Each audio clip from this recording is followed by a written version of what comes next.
Welcome to the Commentary Magazine Daily Podcast. Today, finally, is March 3rd, Tuesday, March 3rd, since I kept saying it was March 3rd when it wasn't March 3rd, 2026. I'm John Podhoretz, the editor of Commentary Magazine. With me, as always, a full house. Executive editor Abe Greenwald. Hi, Abe. Hi, John. Senior editor Seth Mandel. Hi, Seth. Hi, John. Washington Free Beacon editor Eliana Johnson. Hi, Eliana. Hi, John. And social commentary columnist Christine Rosen. I feel that it is necessary for me to note that this is the Jewish holiday of Purim. It will stand. It will be of no surprise to Jews who observe Purim that this is an astonishingly timely moment to be celebrating this holiday, as it is a story of Persians in ancient times who were oppressing Jews, and the secret wife of the Persian monarch who was giving sway to his vizier, Haman, who wanted to conduct a genocide, and through the ministrations of the secret Jewish queen, turned tail, put the vizier to death, and then the Jews killed many Persians in order to make it the point that they were now not to be genocided. And I just wanted to cite one of the more hilarious tweets of all time, for those who follow these things, from an account called Hamish Humor. Hamish meaning sort of like, what would you call it? Like friendly, or kind of, Hamish is a Yiddish word that means sort of like friendly, familiar, wholesome, maybe wholesome, even? Friendly, familiar, wholesome. So Hamish Humor says, I'm not saying Trump is a Hashverosh being the Persian monarch, but the Megillah, that is the book we read on Purim, does start with a Miss Universe pageant and ends with the king helping the Jews defeat all their enemies. So is Trump a Hashverosh? It does in fact begin with a beauty pageant at which the king's first wife refuses to attend, and so he ditches her for the winner of the beauty pageant, Esther, whom he does not know is a Jew. And then at the end, the Jews defeat the Persians. So I thought this was worth noting to those who don't really follow these holidays, and that this is, of course, where we are with Iran being present-day Persia. So, or Persia being present-day Iran, or whatever present-day refers to here. I wanted to, we're going to end up having to talk about this whole 24-hour cycle of how Trump was tricked into the war by Israel and we made him fight it and all of that. By putting that to one side, to mention two things that we found out yesterday factually that enhance the case for the war and help explain the fact that the war went when it went. First, Steve Witkoff went on Sean Hannity's show after Netanyahu was on Sean Hannity's show last night to describe the negotiations that he had last week with the Iranians in Oman. And he said that the Iranians came into the room and said,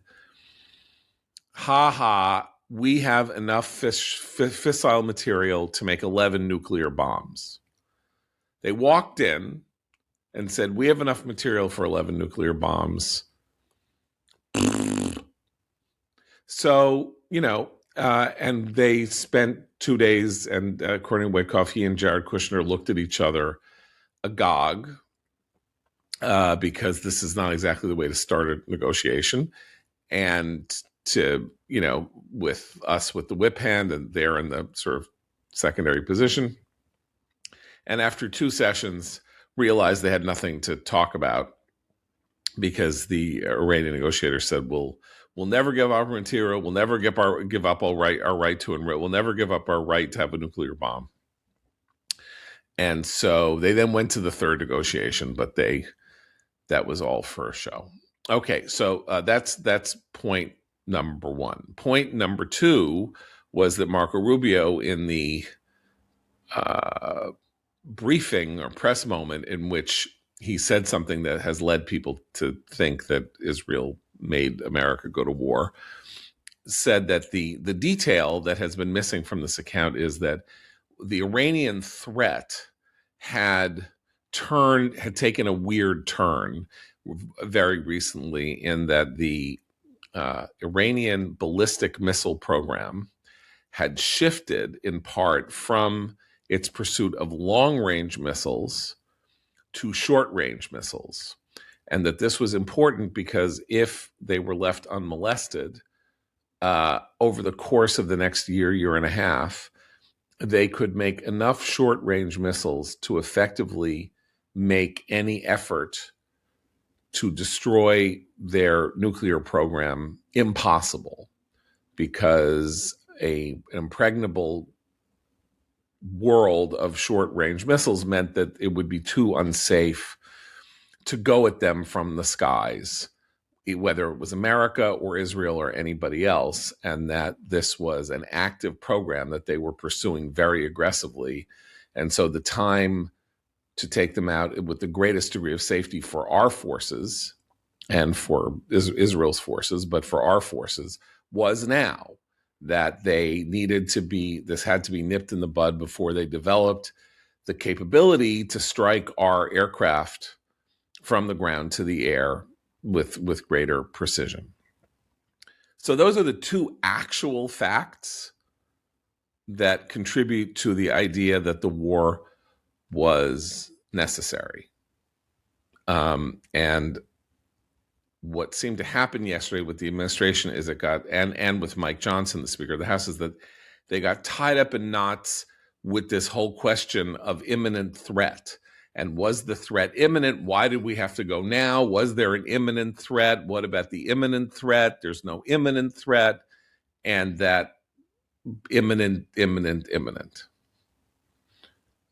So that's my presentation of the goings on Monday night. Who wants to? Well, I want to jump in about this imminent threat question. I'll jump in after you, Abe. Part of the problem of what's going on here is that people in the administration and a certain sizable segment of the right in general now have anathematized a number of concepts and terms that they now need recourse to explain why they're doing what they're doing. So the idea that you can only take preemptive action when there is an imminent threat is wrong. For example, Israel has taken out other countries' nuclear reactor programs, Syria, Saddam's, before they got to the point of an imminent threat. They were a massive long-term threat. That's a good thing. Countries should act when they can to do things like that.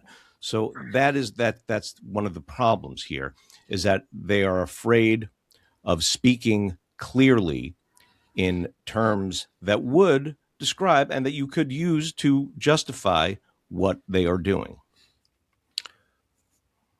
My feeling is that they are worried. There's a very quick sentence answer to the imminent threat thing, which is, problem is that it relates to something that George W. Bush said, and apparently George W. Bush is now, a figure of great evil and controversy, right, to people in the Republican base who should know better and are garbage.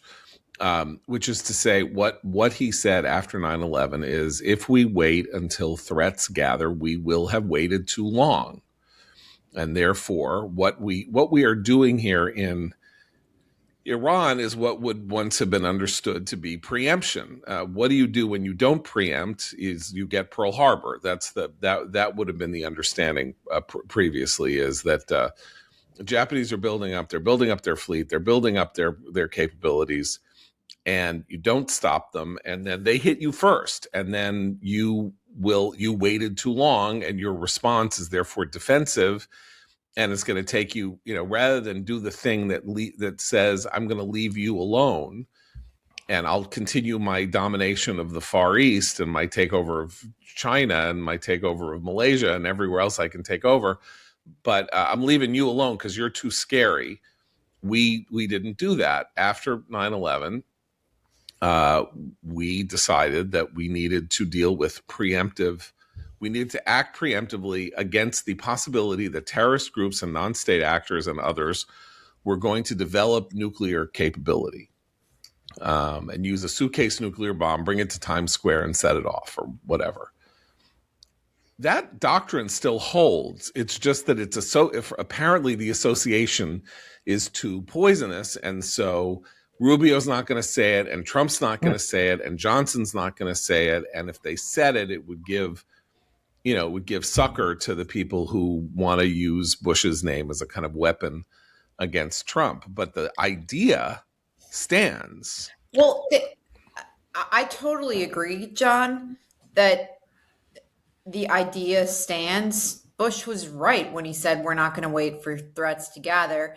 And if that's what they're trying to avoid, is the comparison to Bush, they're not avoiding it. The folks who oppose this already are comparing this, to forever wars and saying, how is Trump going to avoid this becoming a forever war?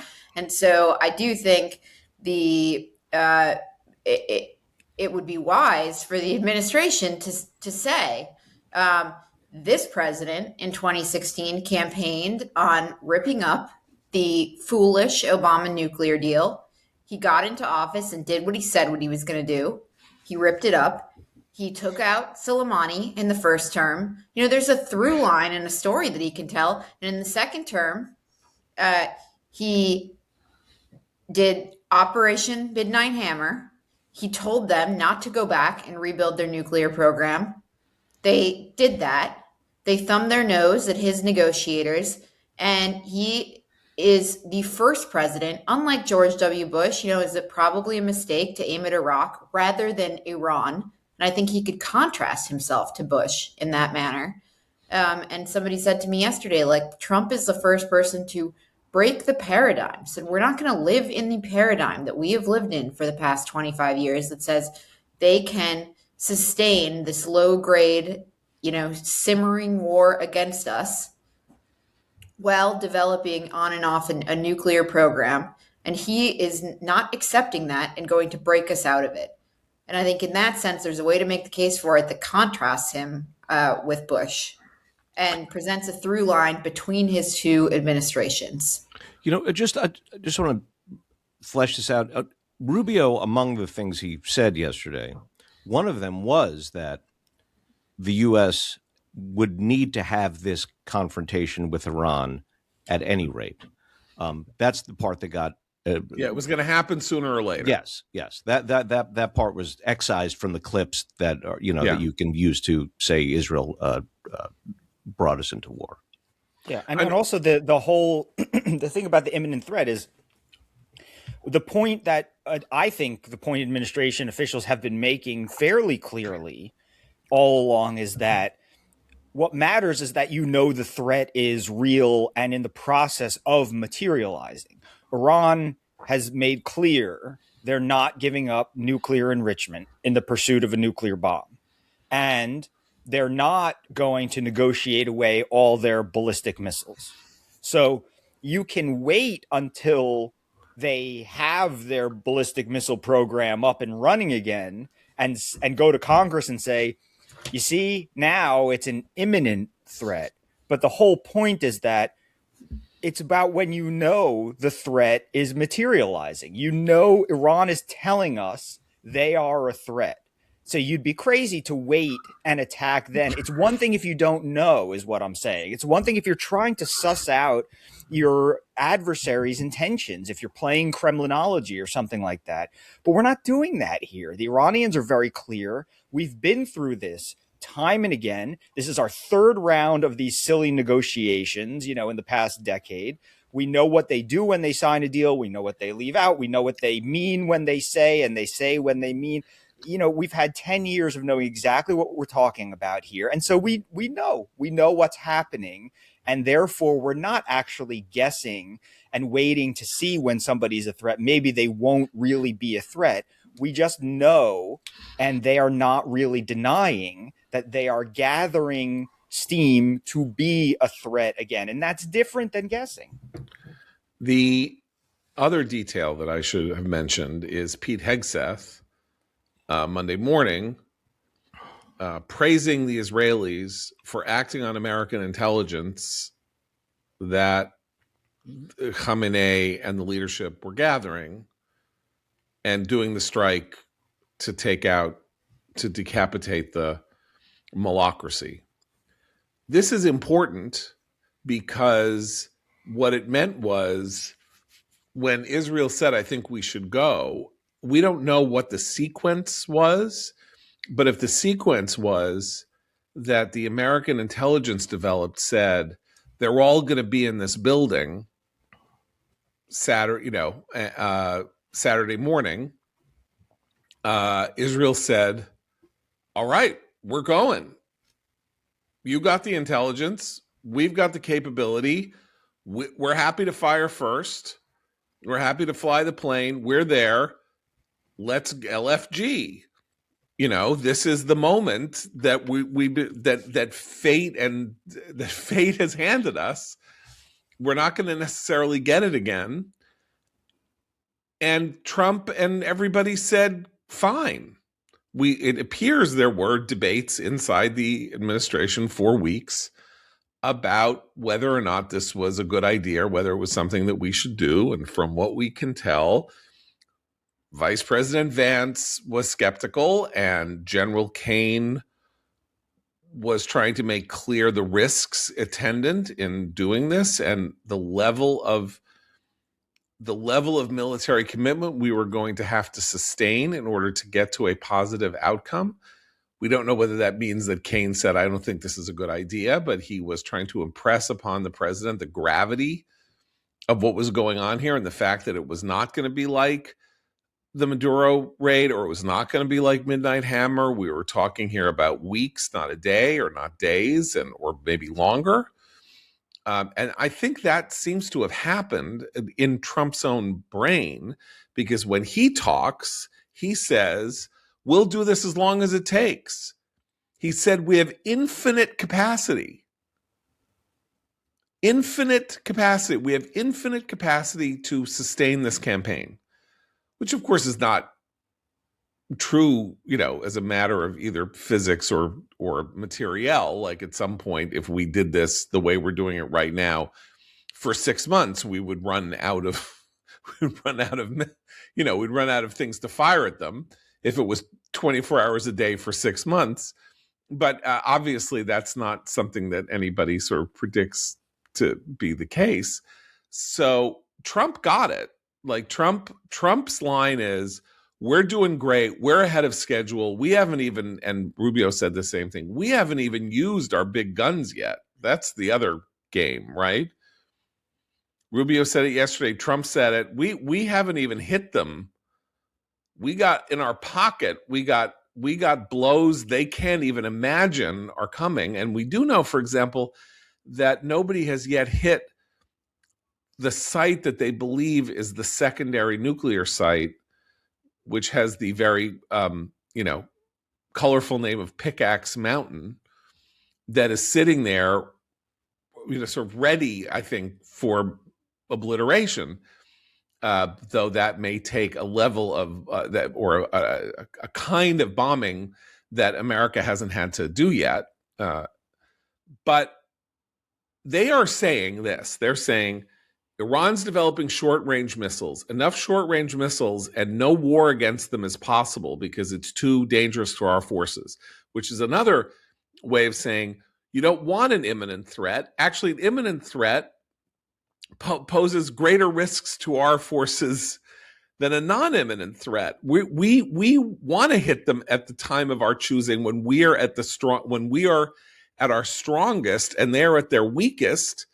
Why else? What else makes rational sense? Are we going to just stand by and let them get more and more and more threatening and have a greater and greater prospect of hitting our people, hitting our sites in the Middle East, and creating a defensive phalanx that makes them effectively impregnable, behind which they can develop the nuclear weapon that the material that maybe they have the material for 11 bombs. I kind of doubt it. It doesn't really matter whether they have it or not, even if they can't, maybe they know that they have it somewhere buried in Fordow, and that if they spend, if they still existed and they were to spend 3 years digging it out, they could find it again after the raids of Midnight Hammer. But that just doesn't make any rational sense unless your line is we should never go to war with Iran. We should let them develop a nuclear weapon, and they and Israel should be faced off in an existential duel to the death, in which the possibility of the actual use of nuclear weapons becomes thinkable in a way that it has not been since 1945. Do we want that? Is that what Gavin Newsom wants? Is that what Hakeem Jeffries wants?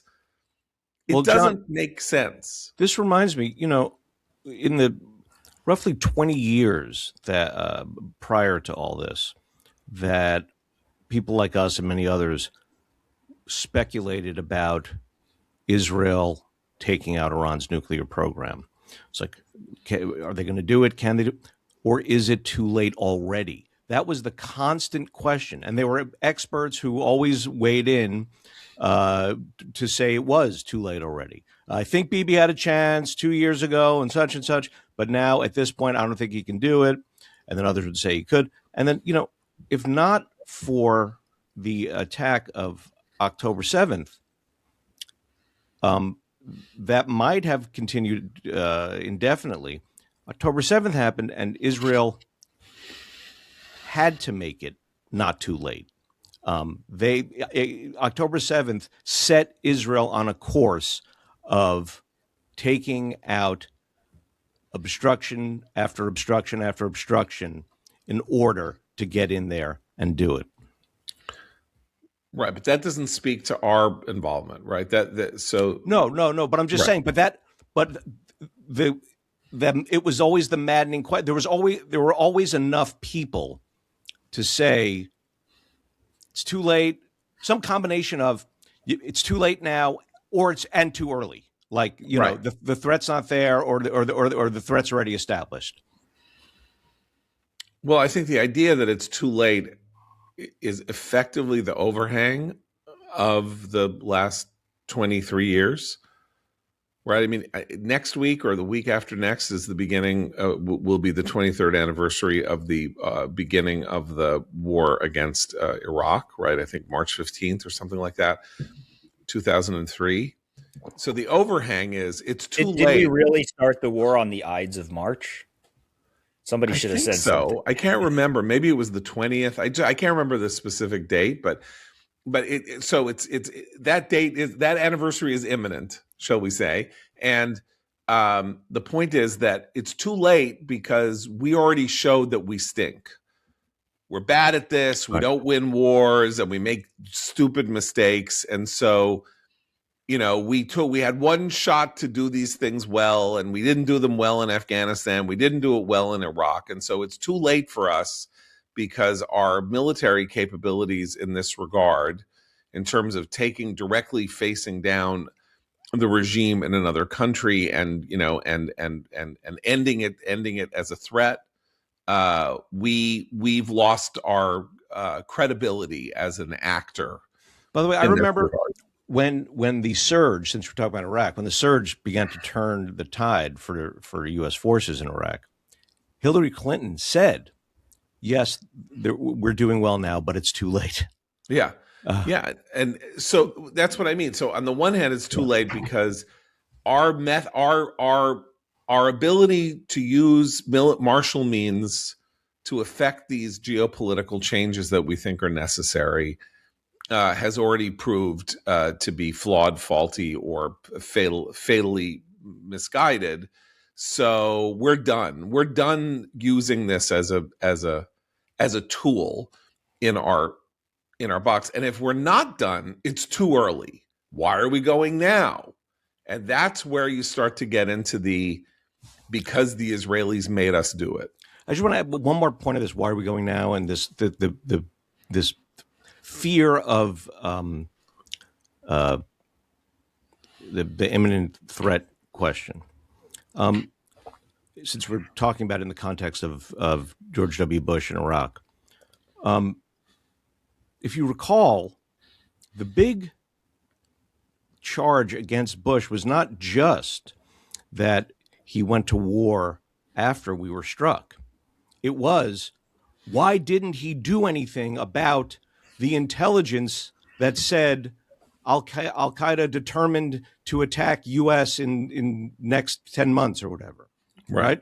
So, which is to say, the national security establishment should worry less about the fickle public at peace, because honestly, because they're going to complain no matter what. Okay, well, Christine. That's kind of like the negotiation, right? There's some people making an argument that America is losing credibility because, along similar lines, we were negotiating in bad faith, because now we've delegitimized Americans as a negotiating partner because we'll bomb you during negotiations, and it's like everything that we've done in this particular round that strategically has given us an advantage, an undeniable advantage in the field, and lowered the risk to American servicemen and women, etc.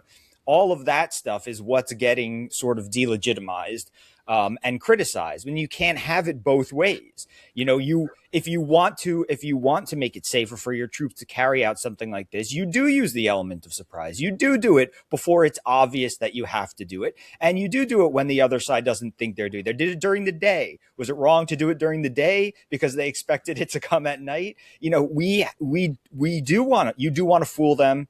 You want to use the element of surprise, and we are holding ourselves. Some of this criticism holds ourselves to standards that literally no one else would ever hold themselves to. Christine, Seth says we're holding ourselves to standards no one else would hold us to, and I think this is the crux of the problem, which is Seth is using the verb "our" to describe the United States and our actions.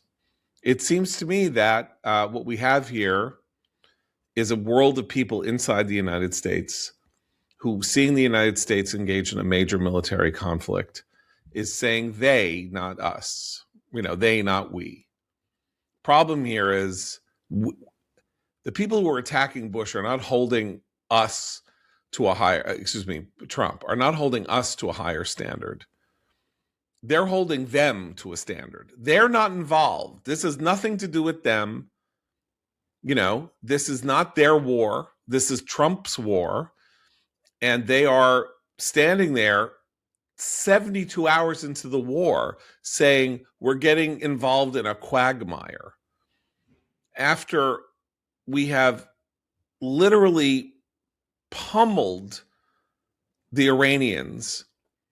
And they have fired they've set our embassy on fire in Riyadh, and there was some kind of an ambush in Kuwait, and some buildings have been struck in Israel, and otherwise quagmire. Like, what quagmire? We saw a quagmire. We saw a quagmire 4 years ago in the battlefield in Ukraine, when literally the tanks that the Russians were rolling toward Kiev got mired in the mud on the road to Kiev. That was the moment at which the conflict for the Russians became real, and their idea that they were going to be able to do this in a cakewalk suddenly became horrifyingly clear to them that they had miscalculated. We've actually seen this happen at the beginning of a war just 4 years ago. Here we are acting at will, at no risk to our aircraft whatsoever. And I heard 10 people yesterday use the word quagmire. So do they want us to lose? Are they worried that Trump's going to win? Is this like a serious criticism? I can't tell. I think the uncertainty that's been created by the series of competing narratives out of this administration for why we are at war has opened this opportunity for people who, as you say, John, have no interest in supporting America, prosecuting its interest overseas and striking Iran, which is why they get away with saying things like them rather than us as a nation. But there is a problem going forward. Trump himself has given multiple explanations for why we're engaged in this conflict. And he just added, I think, the destruction of the Iranian Navy to the list. Most of his strategic goals are things that I share. I think I'm glad to see the Ayatollah is gone. I'm hopeful for the future of the Iranian people.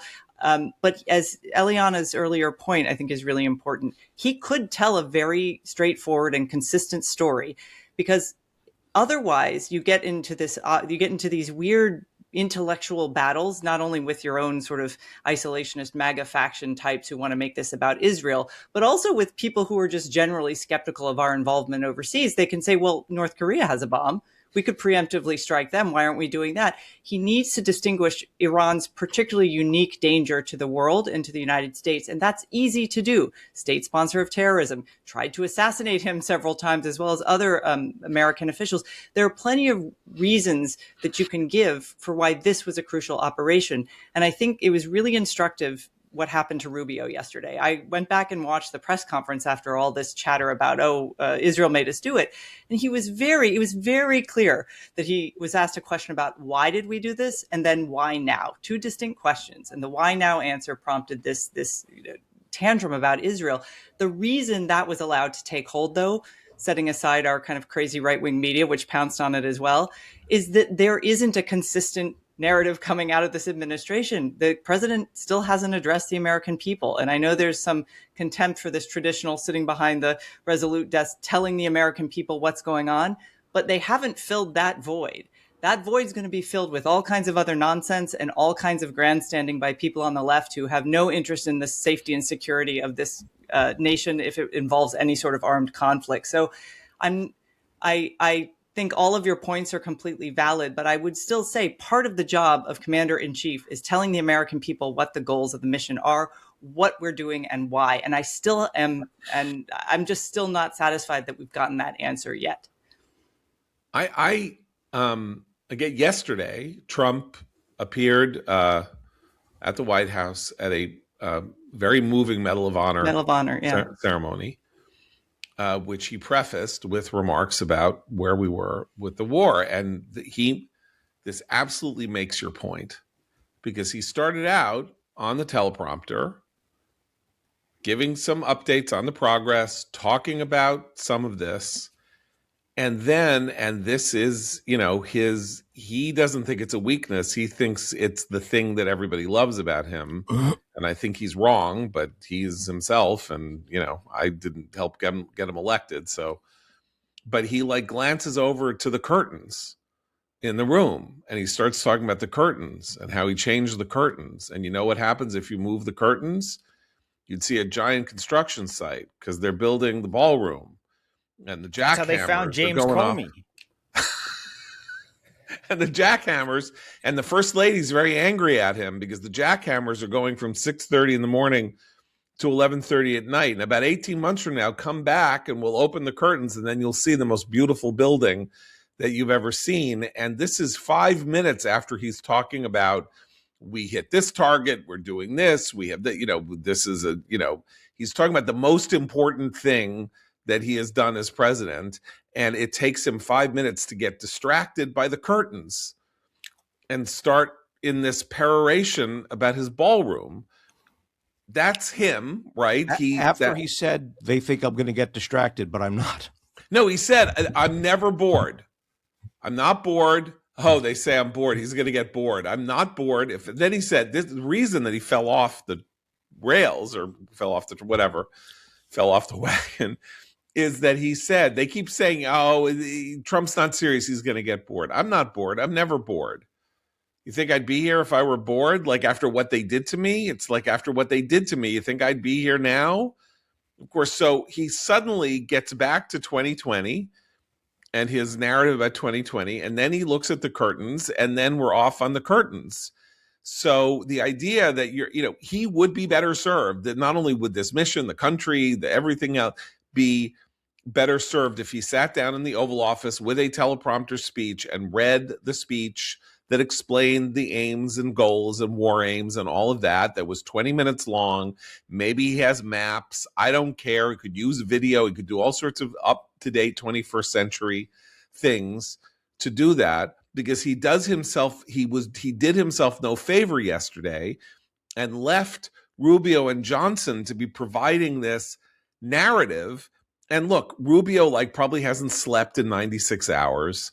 And Johnson, who knows what Johnson, meanwhile, is dealing with his own Mishigoyim in the House, and for some reason thought that it was a good idea to say, or basically read out of his own briefing, that Israel made us do it. So he thought it was okay to say, well, look, we went because Israel made us. Israel said they were going, so we're going too, right? Which again is almost certainly a misunderstanding of what happened on Friday. I mean, the Trump administration made Israel turn planes around midair. I mean, if we were the bidding is really the other direction. Last year, right? Yeah, that's last year when they said, "We're done. Midnight Hammer is done. Go back to your bases." I mean, as someone on Twitter pointed out, even the Biden administration was able to stay Israel's hand. Right. I mean, this is not an issue, but it's now been made an issue because, of course, people are just using whatever is to hand. And you have this bizarre coalition of kind of liberal skeptics, never Trump lunatics, and then the podcast bros going Meshuggah. Now, Tom Bevan of Real Clear Politics. There's some podcast gals too losing their minds. Podcast gal, yeah, specific podcast gal. But as Tom Bevan just pointed out on Twitter from Real Clear Politics, the Republican level of support for this mission is 73%, with 14% opposing. The polling problem all involves Democrats and independents, which I'm not downgrading the importance of this.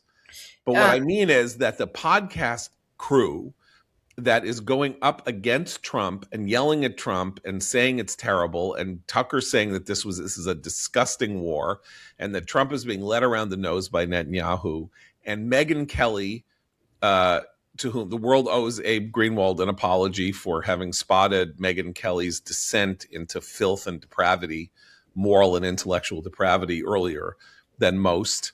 Megyn complaining to Abe that he was being mean to her. Well, I'll be mean to you. Shame on you. You're a piece of garbage, and I'm done with you. But Megyn Kelly saying that this is Mark Levin's war. This is how bananas these people. Now it's like, oh, another podcaster is supporting the war, and I'm against the war. It's Mark Levin's war. Mark Levin made Trump go into Iran to serve Bibi's interests. What? Can we go back to, before we go down this fruitful path, can we go back to Trump and the Medal of Honor ceremony in the public case? Because I am genuinely torn about this, and share your views in some way, but I'm going back and forth about it, and I'm curious in what you guys think.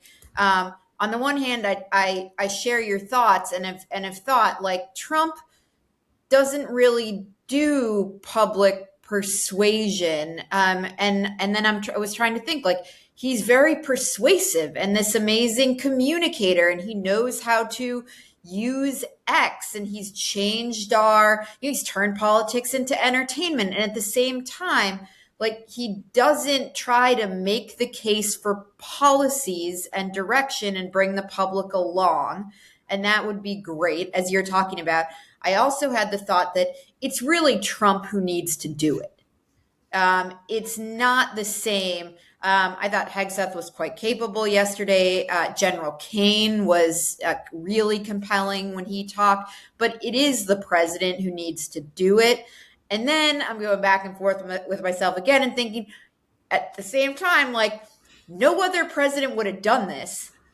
No other president did do this. And the president who did do this is the guy who's at one moment talking about the curtains and talking about oh, look at the construction. And so do we just take him as he is and accept it because the guy who we would have preferred, back in 2016, like I was for Rubio, and would give a really compelling speech about why to do this, like wouldn't have gotten elected, didn't get elected. And so I've been questioning my own priors and going back and forth about all of this.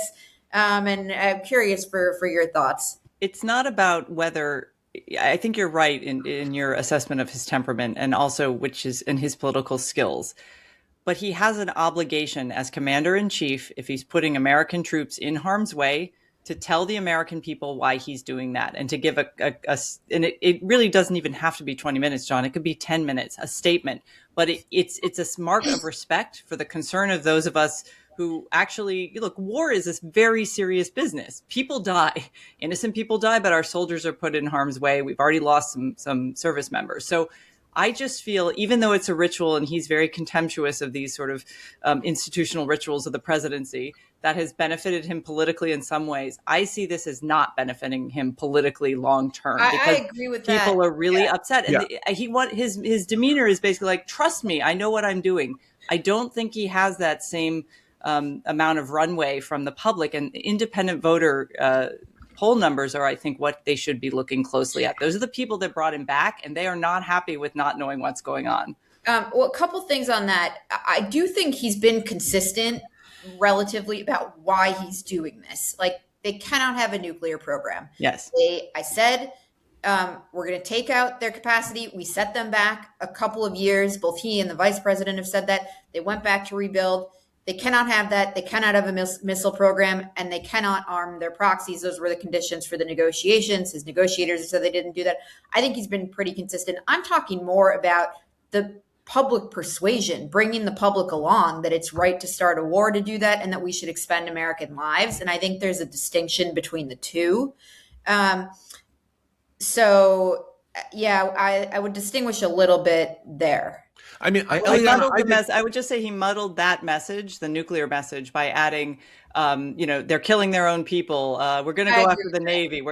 He's adding a lot, and that's his way. He always builds the lily. So yeah. Well, look, I think there's another aspect to this, though, that's worth talking about just briefly, which is that Americans are really reluctant to believe that far away threats can land on our doorstep. They didn't believe it before 9/11.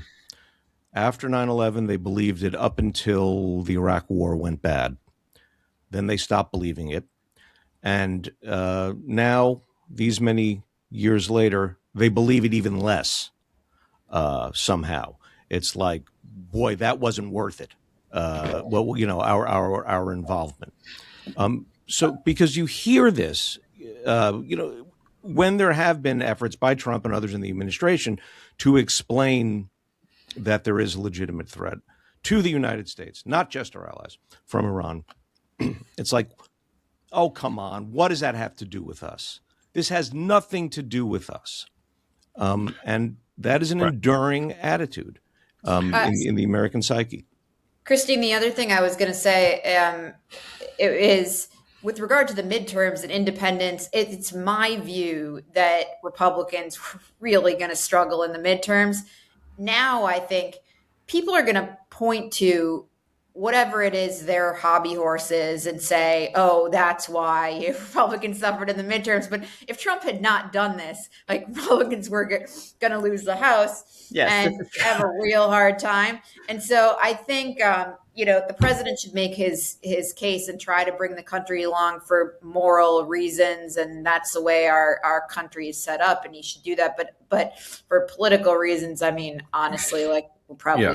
Yeah. I mean, look, I agree also because somebody before this, regardless. As somebody pointed out, I think early on, the first snap poll of the approval disapproval of the war matched Trump's overall approval disapproval exactly. So it's like there's certain things that are baked in. It's like, I'm against Trump, so I'm against what he does. That sort of thing. I think we're going to follow that course. By the way. My guess is that this is very much what this war is going to be like, that Trump is uniquely unpersuasive. He is both uniquely persuasive and has a control and sort of like appeal to the people who follow him that is almost new in American politics. And he also has lost the capacity to speak in any way that can be heard by the people who don't like him. So whether or not he can use persuasion is, I think, beside the point. Christine is saying he has an obligation, which I believe he does, whether or not they can hear him or not. I think it's not just for the purposes of informing the American people, to be frank. It is, and this is going to sound like a weird thing to say, that he needs to take the burden off the people who have line authority for the war, for not only fighting the war and dealing with the diplomatic consequences of the war, but also for being the public communicators about the war. Hegseth, Kane, Rubio, they have other fish to, like, literally Kane and Hegseth with Admiral Cooper running the, minute-to-minute actions. There is a war going on. And yes, Rumsfeld was pretty great in his time talking about what was going on, even though he actually wasn't that big a supporter of the war in Iraq. But Trump's place could be to, like, I know it's going to sound weird to say he needs to spare Rubio the grief, but Rubio shouldn't be the one having to go to the microphones and explain why the war started. Now, he goes to the microphones and they ask him a question. If he muffs the question, or he's trying to say something complicated that is easily picked apart and kind of ruined, that's not Trump's fault, and it's not his fault, and he's not going to avoid the microphones. But establishing the precepts of the conflict would then allow everyone to say, well, you heard what President Trump said in his speech on March 8th. He said, we shall storm them on the beaches. We will never surrender. He's got to do it. The president has to do it. That's what I meant. But as I say, he has to do it not only to persuade the American people, but to make sure that the entire administration is singing from the same hymnal. Because if he hasn't written the hymn, they can't all sing from the same hymnal. And it's that's open why mic night right now in that administration, right? Because you get a different story every time someone steps up to the microphone. It's confusing. Yeah. But by the way, there is a different story. Like, is this a war of choice? Kind of. It's a war of choice, even though it's the right war of choice. Because this whole thing started because of indigenous events inside Iran. I mean, it was not on anybody's dance card on Christmas Day that we would be here on March 3rd having this conversation. It was December 28th when the uprising started in Iran, and we had to respond to it, that started us down this road. In that sense, the crisis is the crisis of the real, it's the crisis is an opportunity was presented to the world because the Iranian people were making it clear that they were done with the regime and were willing to take pretty bold and drastic steps to see what they could do to change their life circumstances. And Trump responded to it. Trump said, we're with you, help is on the way, be strong, all of that. Then the horrible massacre happened. And he could have, and it looked like he was pulling back, but I don't think he was pulling back. But in that sense, that's why falling into the trap of explaining why the threat is imminent is in fact a trap, because the threat is not imminent, which is good. You can say, you know what, we don't want imminent threats. If something is a threat, we want to take it out before it's imminent. Like you want to tile your roof.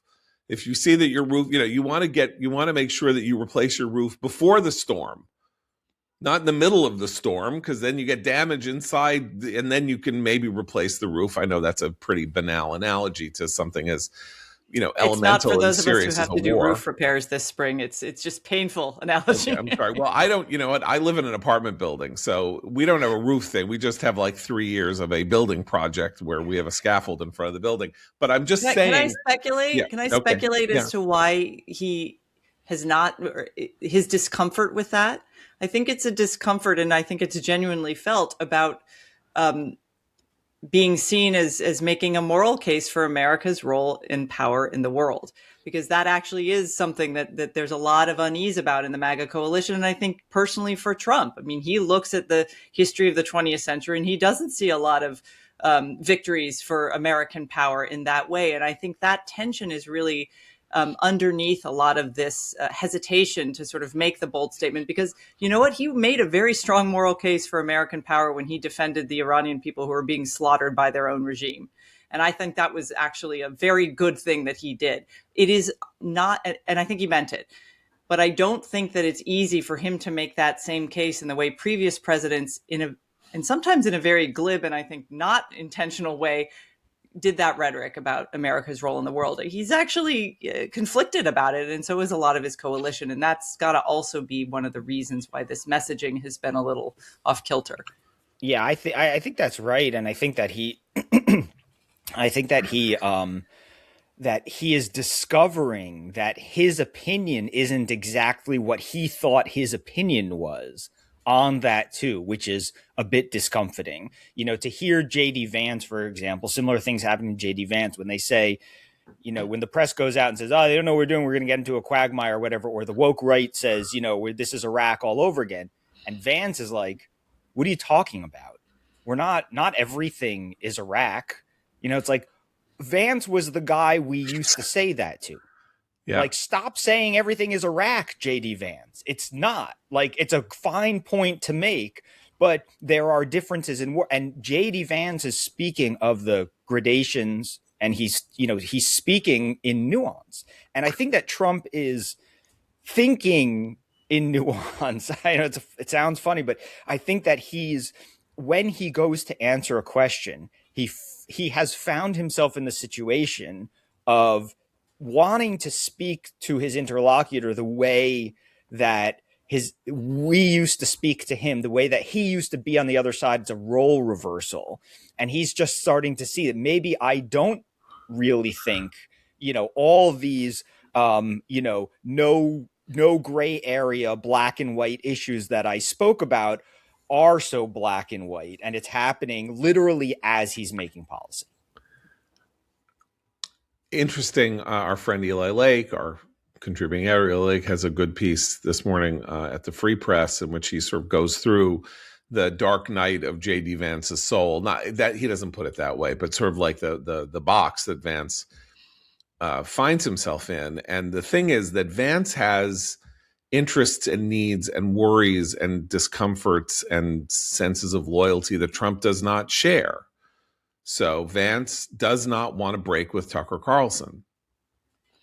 Tucker Carlson is going to put him in a position, if things keep going the way they're going, where he's not going to be able to play this middle ground card of being friends with Tucker and friends with Trump. If Trump is a puppet, is a marionette at the head, Svengali, the Jews, puppet strings are dancing Trump around. And this is a disgusting war that Trump is fighting. Trump has said a couple of interesting things relating to Tucker. And by the way, this is why the podcast bro thing is kind of important, because they may push buttons that start highlighting a fight that Trump will not be able to resist getting himself into. If Tucker keeps insulting him, he's not going to take it lying down. And Vance, and he said, Tucker can say whatever he wants. I pay no attention to him. He also said something like, somebody's paying him, we heard. He said, someone's paying him. So he has now said that Carlson's on somebody's payroll and that he's not listening to him.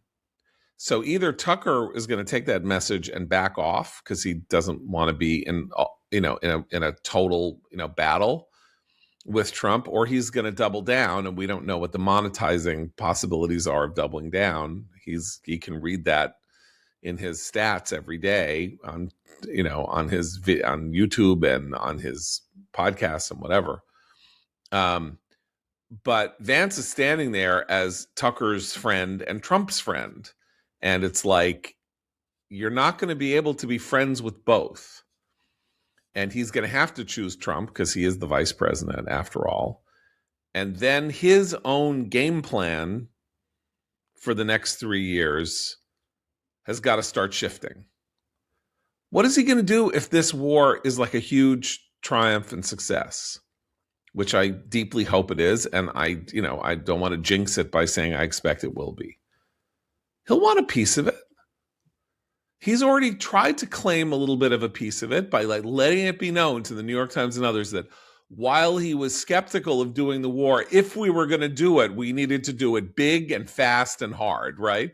So he's got the, as who said this? Which Shakespearean character says, "If 'twere done, 'twere better, 'twere done quickly," right? That's where he is. So he's playing the game of maybe we didn't need to do it, but if we're going to do it, boy, we're going to do it, and then we're going to be done with it. And he's going to hope that that's where it comes out, that he, once the decision was made, he's like, let's, go, all out. And that's going to be an interesting position for him to be in if the whorish Megyn Kelly whoring after Tucker and Candace and everybody else's podcast audiences is sussing out. I don't mean sus like suspicious. We used to use the word sus. Is sussing out that the money this week is in saying it's Mark Levin's war and the Jews did it. She's got some fingertip feel for something that's going on. And Vance is like now he's in a very, it's like, the chasm is opening up and he's got a foot on one side. It's like the, Warner Brothers cartoon as the earth opens up and he's like increasingly got 2 feet on either side of the chasm as it opens and opens and opens and opens. I don't think the chasm is opening up any wider right now than it has been for the past couple of years. I think Trump is obviously okay with the status quo where Carlson's in the White House. He sees Trump. He denounces the administration, but not Trump by name. He's a friend of the vice president's. And like the president's fine with this. He obviously doesn't take Carlson's counsel, but, speaks to him and has him around. The vice president's posture is, I'm happy all these debates are happening. And these conversations are happening. And I don't think that this war is going to be a tipping point or some unsustainable, it marks some unsustainable, change. I think that's going to happen during the 2028 primary where perhaps the media will press for more answers on this kind of thing, but I don't foresee any major change for a couple of more years. I think that's right because if first of all Trump's a lame duck, let's not forget. They can buy where his power base is also largely around his particular personality, as we were discussing earlier. Vance could very well make the gamble that he's going to have to rebrand anyway, and that to keep those people in the coalition, many of whom are perfectly happy listening to conspiracy theories about Israel and the Jews. Maybe he just has to continue to keep that group, satisfied without being directly and overtly on their side, because he does not have Trump's charisma. He has a different thing, and he's going to be, as Eliana says, there's going to be a primary. He's going to face multiple challengers, some of whom are probably going to come out of left field anyway that we can't even imagine. So he just has to bide his time, is what I think, and not get into about trouble. You're talking about what Vance's strategy for 28 is and what he needs. I am saying where I disagree with Eliana is it hasn't happened yet, but if Tucker goes on like this for 2 weeks, and of course he's got to escalate his rhetoric because that's what he does, Trump is going to get mad. He is very thin-skinned. He doesn't like getting attacked. Though. Huh? I mean, he's lashed out at Tucker before, where the president said, "Oh, kooky Tucker Carlson," and Carlson's gone on about the Epstein files, and he attacked the administration's ambassador to Israel for the court over the course of 3 hours. And Trump's comments, the way I read them last night, quite mild. I thought. No, I'm saying it's not there yet. I'm saying it's not there yet. But Tucker's like heroin. Like, you got to keep upping the dose to get the effect. So if he's gone, he went to disgusting war in the first 24 hours. What's he going to say 2 weeks from now? Also, by the way, there's another.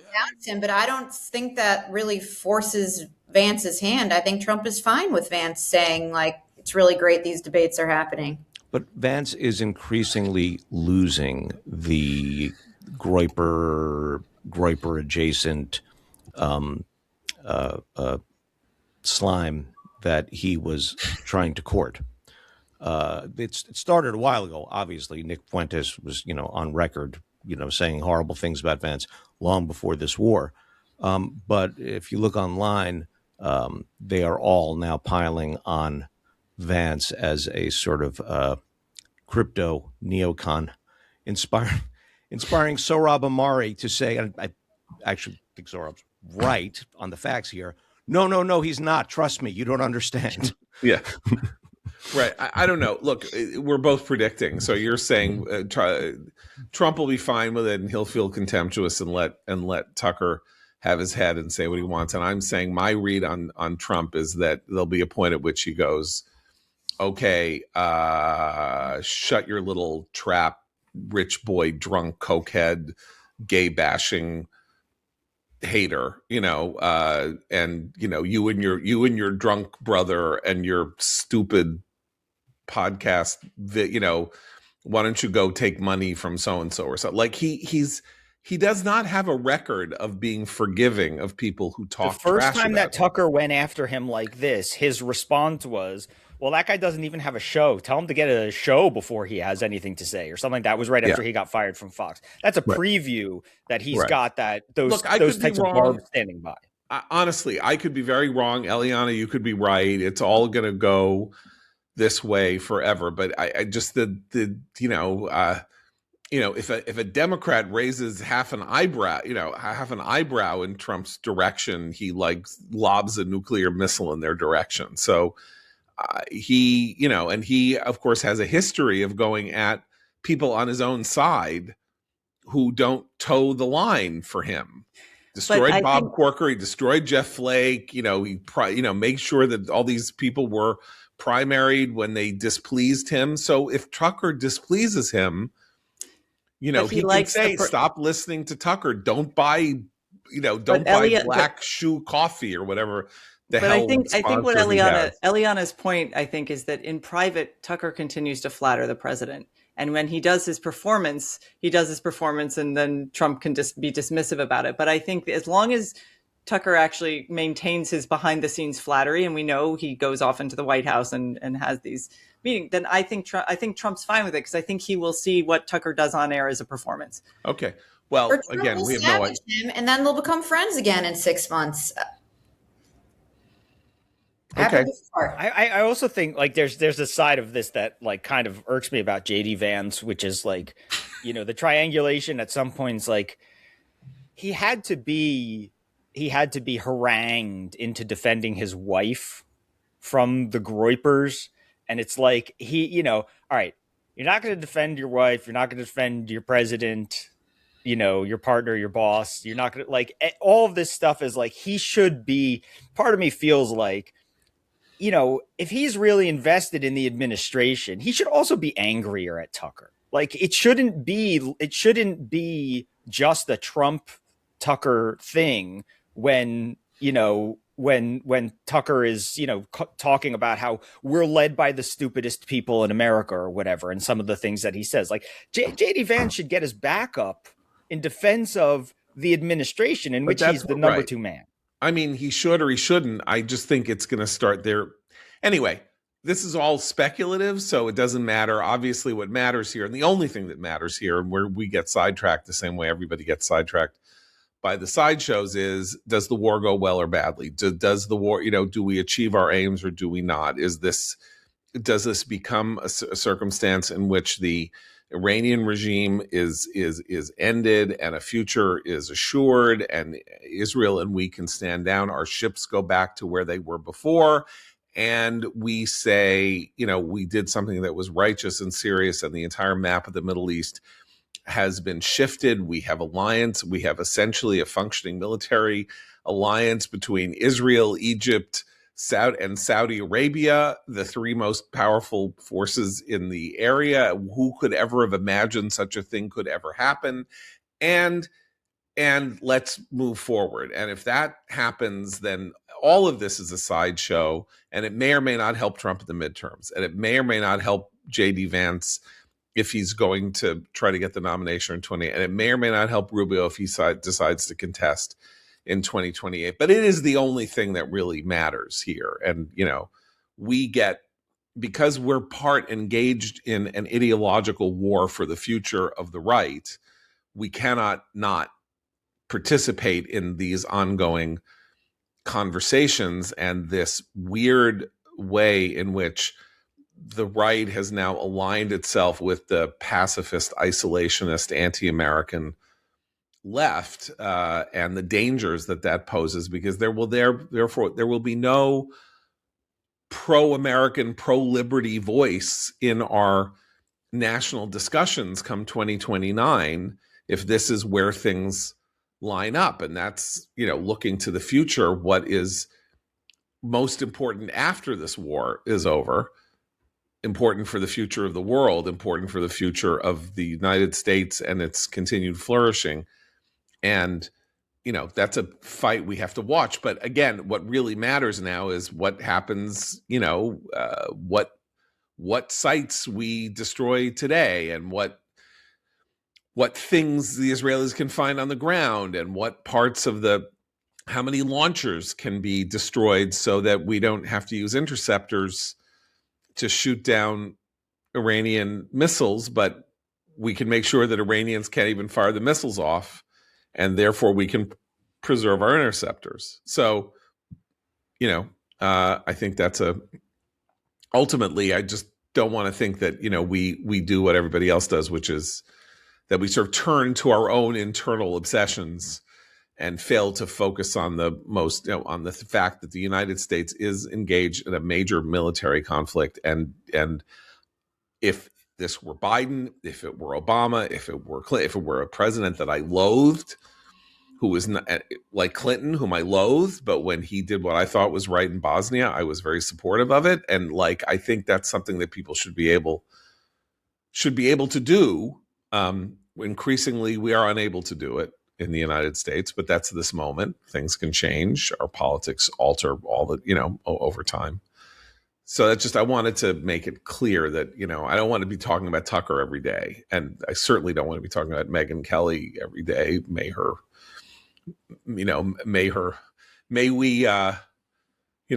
we get so drunk today that we are unable to distinguish between the names of Megyn Kelly and Megyn Kelly. What you're saying is, don't get distracted by the curtains.